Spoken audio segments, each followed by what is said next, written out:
Bienvenidos a Quórum, estamos en nuestra quinta temporada de la serie histórica del Canal del Congreso. Soy Salvador Geotlazolin y le doy la bienvenida a una conductora excepcional, Priscila Vega. Muchas gracias, Chava. ¿Y qué tal? ¿Cómo está? Agradecemos su atención a nuestros programas de Quórum, la serie histórica del Canal del Congreso, en los que presentaremos un recorrido por los sucesos trascendentes de distintos años de la historia de México y del mundo.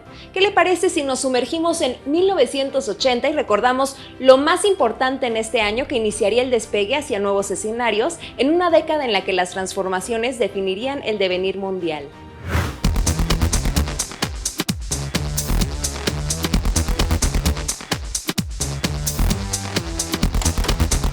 El 24 de octubre, un terremoto afectaría gravemente los estados de Oaxaca, Puebla y Guerrero, ocasionaría la muerte de 30 personas, 1,000 heridas y más de 15,000 damnificadas, además de cuantiosas pérdidas materiales. El 20 de enero, 200 personas mueren cuando se derrumba la Plaza de Toros de Corralejas, en Colombia. Del 23 de junio al 6 de septiembre, la ola de calor de 1980 en Estados Unidos cobra 1,700 vidas. El 18 de mayo, la erupción del volcán Santa Elena en el estado de Washington deja 57 muertos y millonarios daños. El 23 de noviembre, el terremoto de Irpinia sacude el sur de Italia con intensidad extrema. Es posible que el número de muertos haya llegado a 4,900. El 25 de abril, un vuelo de Dan Air se estrella en Tenerife, matando a 146 ocupantes. El 2 de agosto, un atentado terrorista en la estación central del tren de Bolonia, en Italia, mata a 85 personas. El 4 de agosto, el huracán Allen azota el Caribe y en Haití causa la muerte de más de 200 personas. El 19 de agosto, en uno de los peores desastres de la aviación, 301 personas mueren cuando un avión se incendia en Riad, Arabia Saudita. El 26 de marzo, un elevador en la mina de oro de Vaal Reefs, en Sudáfrica, cae 2 kilómetros, matando a 23 mineros. El 27 de junio, el vuelo 870 de Itavia se estrella cerca de la isla de Ustica, en Italia, matando a 81 personas. En México, 1980 sería un año significativo con grandes cambios estructurales durante el gobierno de José López Portillo. Este año se aprobaría la ley del impuesto especial sobre producción y servicios. Y también quedaría suprimido el impuesto sobre ingresos mercantiles y se sustituiría por el impuesto al valor agregado, el IVA. ¿Y sabes por qué, Pris? Porque precisamente mucha gente evadía impuestos y esto se hizo para combatir la evasión, pero paradójicamente, décadas después, es mucha gente la que evade impuestos con el IVA. Pero bueno, así son las cosas, hay evolución y precisamente hablando de cambios, veamos qué más sucedió en México en 1980. La aplicación del impuesto al valor agregado, el IVA en México, el martes 1 de enero, generó protestas de los consumidores por el aumento de los precios. La Secretaría de Hacienda, los industriales y empresarios mencionaron que en un máximo de 3 meses el IVA sería deflacionario, fenómeno contrario a la inflación que provoca la caída general y continua de los precios. En México, en 1980, la administración del presidente José López Portillo se encontraba en su 4º año y desde su inicio se vivía el auge petrolero, que produciría un gran crecimiento impulsado por esta industria que generaría retos y eventuales crisis económicas. El Top 10 abre 1980 con Quererte a ti, con Ángela Carrasco. Quererte a ti es querer ganar el cielo por amor. El 18 de marzo se promulgó el decreto que adiciona el artículo 4 constitucional, que establece que es deber de los padres de familia preservar el derecho de los menores a la satisfacción de sus necesidades y a la salud física y mental. El 18 de marzo, el presidente López Portillo presentaría el programa del Sistema Alimentario Mexicano, el SAM, un ambicioso proyecto que establecía metas de consumo y medios para satisfacerlas desde 2 vertientes fundamentales: rápido aumento en la producción de alimentos básicos y apoyos múltiples al consumo de las mayorías empobrecidas del país. El 4 de junio se realizaría el 10º Censo General de Población y Vivienda en México. Los datos recopilados indicarían que México tenía 66,846,000 habitantes. La población total de México creció de 35 millones en 1960 a casi 67 millones en 1980, lo que representa un aumento de 32 millones de habitantes en solo 20 años, un crecimiento muy acelerado. El 1 de febrero alzamos la copa con el llegador tema del príncipe de la canción Si me dejas ahora. Fue José José encabezando el Top 10. Estoy preso entre las redes de un poema.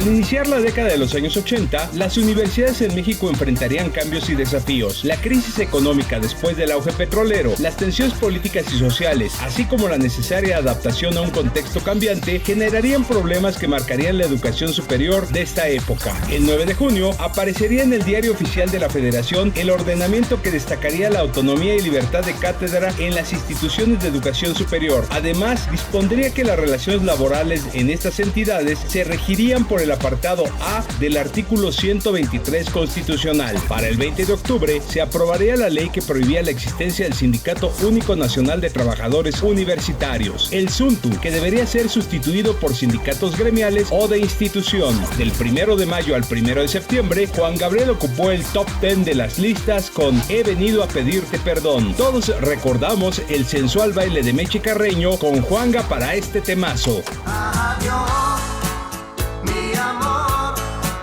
hoy con esta canción que escribí para ti, mi amor.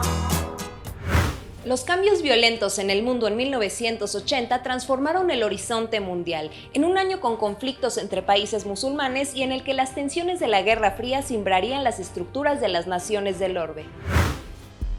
1980 fue un año de cambios dramáticos en Estados Unidos. El aspirante republicano Ronald Reagan derrotó en las elecciones por paliza al presidente demócrata en ejercicio, Jimmy Carter, cuyas fallas fueron notorias. Anunció que boicotearía los Juegos Olímpicos en Moscú debido a la invasión soviética en Afganistán. De nada sirvió. La Operación Garra de Águila, una misión comando en Irán para rescatar a los rehenes de la embajada estadounidense, fracasó. De hecho, mejor 6 diplomáticos estadounidenses, haciéndose pasar por canadienses, logran escapar de Teherán gracias a Argo, una cinta fingida cuya creación después sería llevada al cine. Carter enfrentó el éxodo de 125,000 cubanos que llegaron a Florida desde el puerto de Mariel entre el 15 de abril y el 31 de octubre. No lo manejó bien. Carter era culpado de la inflación, del reclutamiento, de la masacre de monjas estadounidenses por un escuadrón de la muerte en El Salvador y hasta del incendio en el MGM Grand Hotel Casino de Las Vegas, que mató a 85 personas. Desilusionados, los estadounidenses bailaban con patines y sintonizaron el programa de televisión Dallas para descubrir quién disparó al protagonista, en quién disparó a JR. A su favor, Carter no mintió ni involucró a Estados Unidos en guerras. Por su parte, Latinoamérica se tornaba violenta. Lima, Perú, amaneció con varios perros callejeros colgados en importantes avenidas por la organización terrorista Sendero Luminoso, como protesta al líder chino Deng Xiaoping, que se distanciaba de Mao y que inició el juicio de la banda de los 4, entre ellos la esposa de Mao. Sendero Luminoso mató a más de 70,000 peruanos. Igual de salvaje fue el ejército salvadoreño con sus masacres. Sin embargo, El Salvador y Honduras firmaron un tratado de paz por la guerra del fútbol de 1969. 1980 fue un año de sucesos muy importantes en el ámbito deportivo. Este es Misha, el osito mascota de los Juegos Olímpicos de Moscú, que desafortunadamente demostrarían las tensiones mundiales por la Guerra Fría. ¿Qué le parece si recordamos lo que pasó en 1980 en el ámbito deportivo? Los 22º Juegos Olímpicos de Moscú en la Unión Soviética se celebraron del 19 de julio al 3 de agosto con el boicot de los países aliados a Estados Unidos. Asistieron 80 naciones. La Unión Soviética se llevaría el primer lugar con 80 medallas de oro. México asistió a los Juegos Olímpicos de Moscú con una delegación integrada por 45 deportistas, 36 hombres y 9 mujeres. Obtuvo 4 medallas, una de plata del clavadista Carlos Girón y 3 de bronce en equitación de Joaquín Pérez en salto individual y las de salto por equipos y en la prueba de los 3 días. Una de las anécdotas más comentadas en el deporte mexicano sucedería en esta Olimpiada de Moscú, con la descalificación de Daniel Bautista en marcha de 20 kilómetros, cuando le faltaban 1,800 metros para llegar a la meta en primer lugar. En el fútbol americano estudiantil de México, los poderosos Cóndores de la Universidad Nacional Autónoma de México quedarían campeones de 1980, dirigidos por el coach Diego García Mirabel. gabete, al vencer en la final a las Águilas Blancas del Instituto Politécnico Nacional por 28-26. Sería el tercer campeonato consecutivo de los universitarios. El Super Bowl número 14 del fútbol americano de Estados Unidos sería disputado el 20 de enero en el estadio Rose Bowl en Pasadena, California, entre los Acereros de Pittsburgh y los Carneros de Los Ángeles. El triunfo sería para la Cortina de Acero por 31-19, su segundo campeonato consecutivo, dirigidos por Chuck Noll y el gran quarterback Terry Bradshaw. En el béisbol de Estados Unidos, la serie mundial de la llamada Gran Carpa la jugaron los Reales de la ciudad de Kansas y los Phillies de Filadelfia, que se llevaron la victoria por 4-2, destacando en la serie el gran Pete Rose. En el fútbol profesional de México, el Cruz Azul se llevaría el título de la temporada 1979-1980 al derrotar a los Tigres de la Universidad Autónoma de Nuevo León por 4-3, en una de las finales más recordadas de la historia y en la que destacaría el extremo de la máquina Rodolfo Montoya, quien anotaría 3 de los 4 goles de la serie decisiva. Una de las más grandes leyendas del boxeo de México, Julio César Chávez, iniciaría su carrera profesional el 5 de febrero al enfrentarse al púgil mexicano Andrés Félix, a quien vencería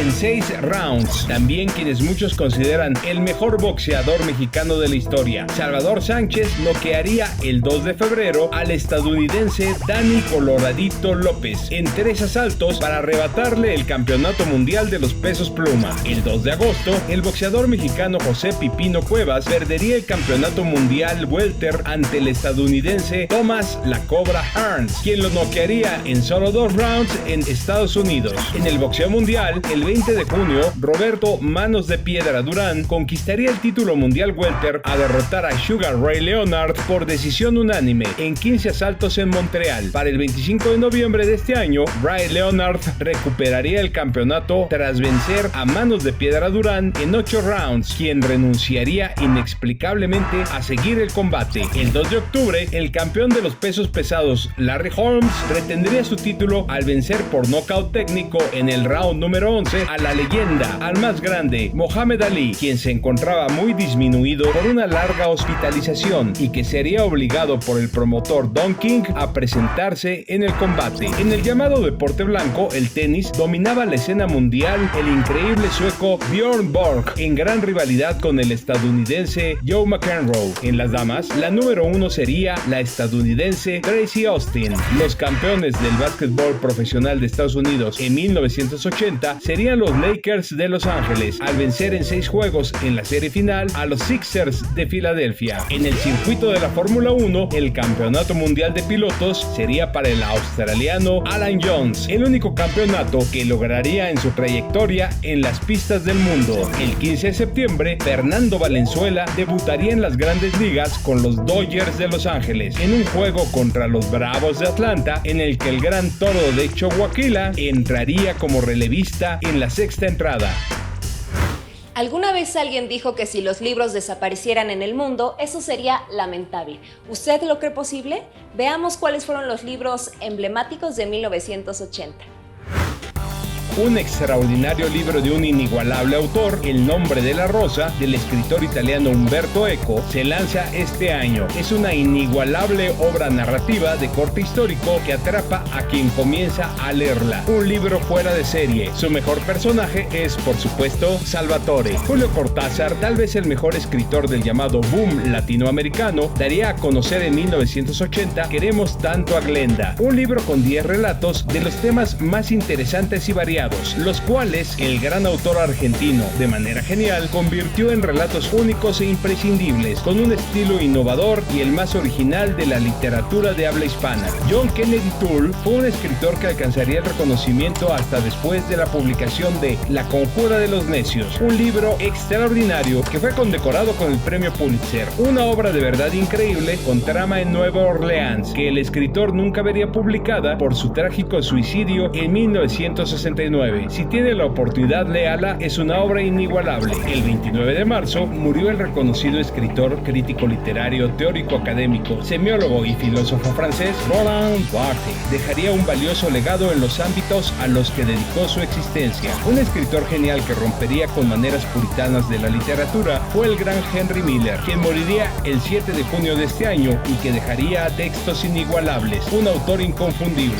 El Premio Nobel de Literatura de 1980 fue otorgado a Czesław Miłosz, extraordinario escritor crítico del socialismo, quien con una clarividencia inquebrantable expresa la condición expuesta del hombre en un mundo de graves conflictos. Para cerrar el año, el 31 de diciembre, fallecería el filósofo, sociólogo de la comunicación y profesor de literatura canadiense Marshall McLuhan, quien está considerado como uno de los fundadores de los estudios sobre los medios de comunicación y ha pasado a la posteridad como uno de los más importantes visionarios de la presente y futura sociedad de la información. De él es la frase: el medio es el mensaje.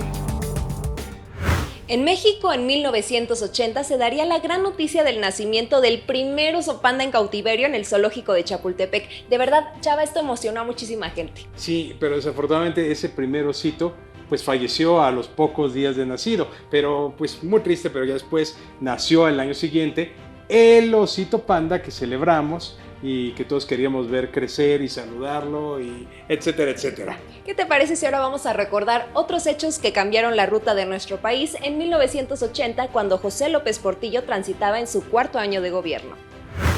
Un hecho que asombraría a la sociedad mexicana sería el nacimiento del primer panda gigante en cautiverio fuera de China, en el zoológico de Chapultepec el 11 de agosto. El osesno, de nombre Shen Li, por circunstancias lamentables no sobrevivió y moriría a los 8 días de nacido. El 15 de septiembre, Juan Gabriel ocupa el primer lugar de nuestro país con el Noa Noa. Vamos a bailar. Vamos al Noa Noa, Noa Noa, Noa Noa, Noa Noa, Noa Noa, Noa, vamos a bailar. Recuerda el llamado árbol de la noche triste, ahora es el árbol de la noche victoriosa, donde Hernán Cortés lloró la derrota que tuvo ante los guerreros mexicas en 1520. Este ahuehuete, o lo que queda de él, se encuentra en la calzada México-Tacuba. El 10 de enero, un incendio lo destruyó en gran parte, por lo que quedaría muy deteriorado. El presidente López Portillo continuaba con sus planes económicos muy apegados a la bonanza petrolera, por lo que el 20 de marzo anunció su decisión de que el país no ingresaría al GATT, Tratado Internacional del Acuerdo General sobre Aranceles Aduaneros y Comercio. En este marco, se instalaría el 11 de abril la Comisión Nacional de Productividad, que se integraría por representantes del sector obrero, de los empresarios y del sector público. El 1 de octubre, todo se derrumbó dentro de mí, con Emanuel encabezaba el gusto musical en México. Todo se derrumbó dentro de mí, dentro de mí. El 15 de abril, la desaparecida Secretaría de Programación y Presupuesto presentaría el Plan Global de Desarrollo que integraría las acciones del gobierno en un documento programático. Por iniciativa del presidente López Portillo, el 22 de julio se crearía la Comisión Mexicana de Ayuda a Refugiados, la COMAR, organismo intersecretarial de carácter permanente en el que intervendrían las Secretarías de Gobernación, de Relaciones Exteriores y del Trabajo y Previsión Social. El 13 de agosto asumiría el cargo de secretaria de Turismo Rosaluz Alegría Escamilla, primera mujer en México en ocupar un cargo de este tipo en el gabinete del jefe del Ejecutivo. El 15 de abril, México se pregunta si ha regresado el rock and roll cuando Amorcito Loco con Queen llega al primer lugar.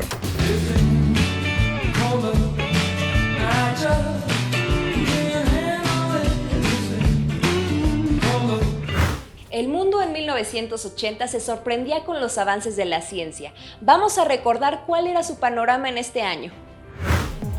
Del 10 al 12 de noviembre, la sonda espacial Voyager 1 de la NASA realiza su aproximación más cercana a Saturno y envía las primeras imágenes de alta resolución del planeta. El 23 de junio, Tim Berners-Lee comienza a trabajar en Enquire, el sistema que eventualmente conducirá a la creación de la World Wide Web, o sea, el Internet que hoy conocemos, en 1990. El 22 de mayo se lanza en Japón Pac-Man, el juego de Arcadia con mayores ingresos de todos los tiempos. Veamos qué más ocurrió en México en este año de 1980. Durante el boom petrolero en México, el 3 de agosto, México y Venezuela firmarían el Acuerdo de San José, con el fin de lograr el suministro petrolero a los países del área. En la Ciudad de México, se firmaría el 24 de julio el Acuerdo de Cooperación entre México y Estados Unidos con el objetivo de prevenir la contaminación del medio marino por derrames de hidrocarburos y otras sustancias nocivas. Iniciando junio, todo México bailaba al frenético ritmo del pueblo funky con Lips Incorporated. Conoce Perisur. Este centro comercial al sur de la Ciudad de México fue inaugurado el 11 de agosto y en ese tiempo se convertiría en el mayor de su tipo en América Latina. El 19 de diciembre se inauguró el Centro Cultural Universitario en la parte sur del campus de la Ciudad Universitaria de la UNAM, un conjunto arquitectónico de importantes recintos culturales. En México, por decreto presidencial, se celebraría por primera vez el 12 de noviembre el Día del Libro, fecha que coincide con el natalicio de Sor Juana Inés de la Cruz, un personaje de máxima importancia para la literatura mexicana. El 19 de diciembre fallecería en la Ciudad de México el expresidente de Argentina, Héctor Cámpora, quien estuvo asilado 4 años en la Embajada de México en Buenos Aires, perseguido por la dictadura cívico-militar de su país. 1980 fue un año de grandes producciones, pero también de grandes fracasos en el mundo del séptimo arte. Además, la pantalla chica llegaba cada vez más a más lugares en el mundo. Vamos a ver qué hubo en el mundo del cine y la televisión en 1980. El 27 de octubre, el Ariel de Oro a la mejor película se otorgó a El Año de la Peste, el Ariel a mejor director a Felipe Casals por la misma película, así como el de mejor guión para Gabriel García Márquez y Juan Arturo Brennan también por esta cinta, que vaticinó lo que vivimos en 2020. El 23 de mayo, Stanley Kubrick nos heló la sangre cuando reveló en qué consistía El Resplandor, con Jack Nicholson en un papel consagratorio. El 11 de mayo fallece Fernando Soto Mantequilla, cómico célebre por sus actuaciones al lado de Pedro Infante. El 3 de octubre, Christopher Reeve nos hizo conmovernos con su drama de ciencia ficción, Pide al tiempo que vuelva. El 16 de octubre es estrenada Burlesque, de René Cardona, película a tono con la producción privada del cine mexicano en 1980. El 5 de diciembre, Flash Gordon saltó del cómic al cine, en una cinta de culto que se salvó por el increíble tema de Queen.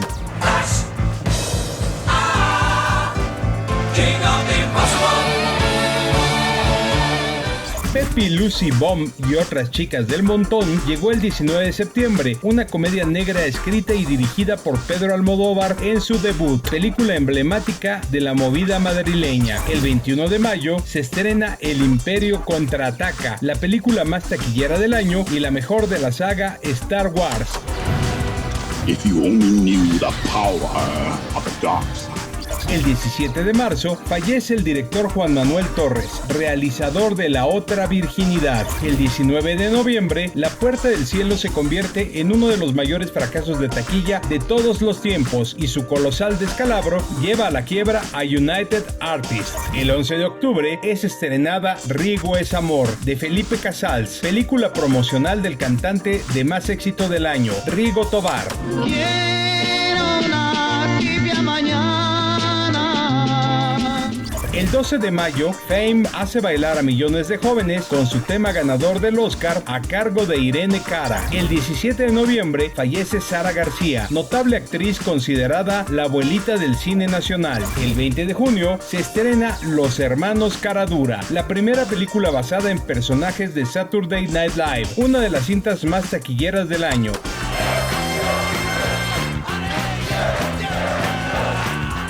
El 10 de septiembre, Sudáfrica conquista las pantallas mundiales con su cinta Los dioses deben estar locos. El 15 de mayo, la gran estafa rock'n'rollera de los Sex Pistols pone en el cine todo el espíritu contestatario del movimiento punk.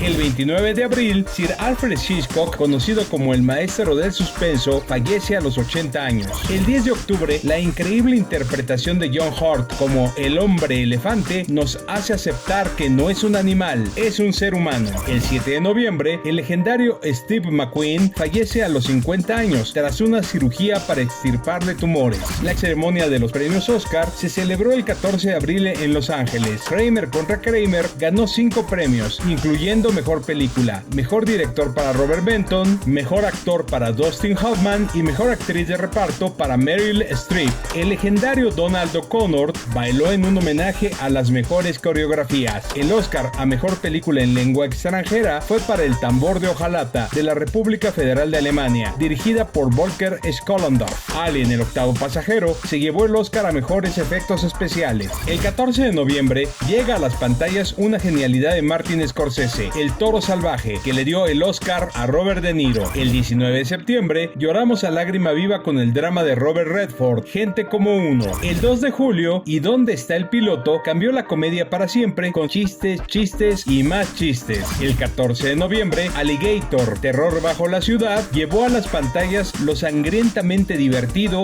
de una desacreditada leyenda urbana. El 4 de diciembre, Superman 2 llegó a las pantallas después de una agria disputa entre directores y productores que casi hunde al Hombre de Acero.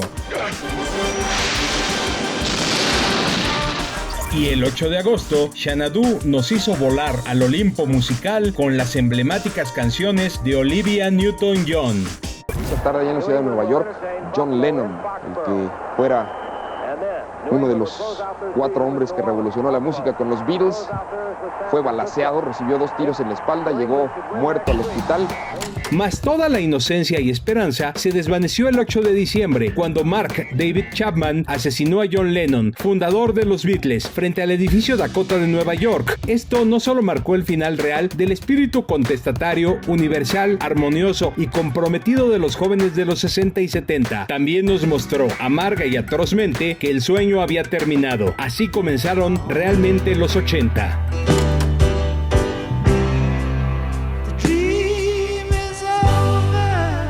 I'd like to live to ripe old age with Yoko only. And I'm not afraid of dying. I don't know how I'd feel at the moment, but I'm prepared for death because I don't believe in it. I think it's just getting out of one car and getting into another. Llegamos así al final de nuestro programa dedicado a 1980, un año fundamental para las transformaciones en México y del mundo. Agradecemos su distinción a este capítulo de Quórum y le pedimos que nos favorezca con su atención en nuestras próximas emisiones. Recuerde que tenemos una cita aquí en el canal del Congreso para recordar otros hechos en la evolución de nuestro planeta. Yo soy Priscila Vega.